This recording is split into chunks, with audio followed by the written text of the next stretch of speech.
ready for a new and exciting topic? The Real Estate and Mortgage Show is back with your host, Walter Montero. He's a real estate and mortgage agent in Ontario, implements internet marketing strategies, and offers an online course to invest in private mortgages. Let's listen to this fascinating episode. You will surely learn much from this talk. Hey guys, how you doing? Welcome to the Real Estate Mortgage Show. I just wanted to kind of give you a real quick episode today. Actually, I've come across this article now a couple of times. Apparently, there is some Toronto-based developer, according to the Globe and Mail, that is looking to buy $1 billion worth of single-family homes. Apparently, they're concentrating on London, Hamilton, Barrie, Peterborough, Kingston, Guelph, and Cambridge.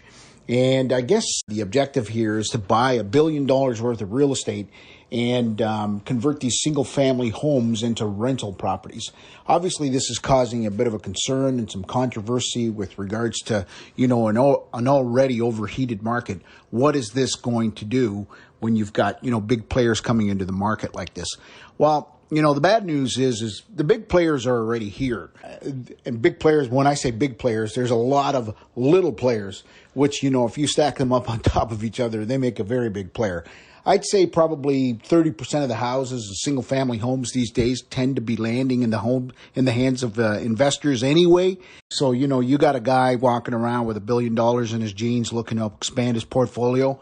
I mean, it is what it is. I mean, that's unfortunate. That's playing out. But, really in the grand scheme of things, that's free enterprise and that's the way our market works. I think instead of blaming somebody to come in and buy that much real estate, we should probably be blaming, the powers that be that make land development so difficult, who, in my eyes are the ones that caused this whole, market problem in terms of inventory shortages and that sort of thing.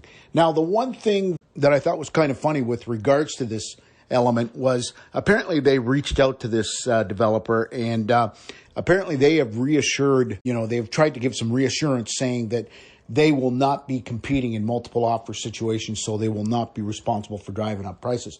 Well, I found that kind of funny because, first of all, I can't remember the last time I saw a property sell on that wasn't in a multiple offer situation. And like I tell the buyers that I'm working with, if you're looking to buy a house but you don't want to compete, what you're simply telling me is you want to buy a house that nobody else wants. So I don't think that these developers are being, forthright in terms of how honest they're being, because realistically, if they're going to buy single-family homes, which are obviously being sought after, they're going to be competing, and there's no way they're going to get around it. The only way they're not going to be competing is perhaps getting into a new housing situation where, these days it seems to be almost like a lottery to buy one of those homes. They call it the selective or a selection process and a random selection process, which is simply, another fancy way of saying a lottery. So if they're not going to compete in the resale market, they're simply going to, put positions in place where they're going to be buying new homes up in droves. I've even heard in some cases, there are realtors that are actually taking positions of these single-family properties or these brand-new homes. They get these homes under contract, and then they assign them for $10,000, $20,000, $30,000, $50,000, $100,000. They're making more money assigning contracts than they are actually selling houses. So, you're not going to get around this problem until the inventory issue is dealt with.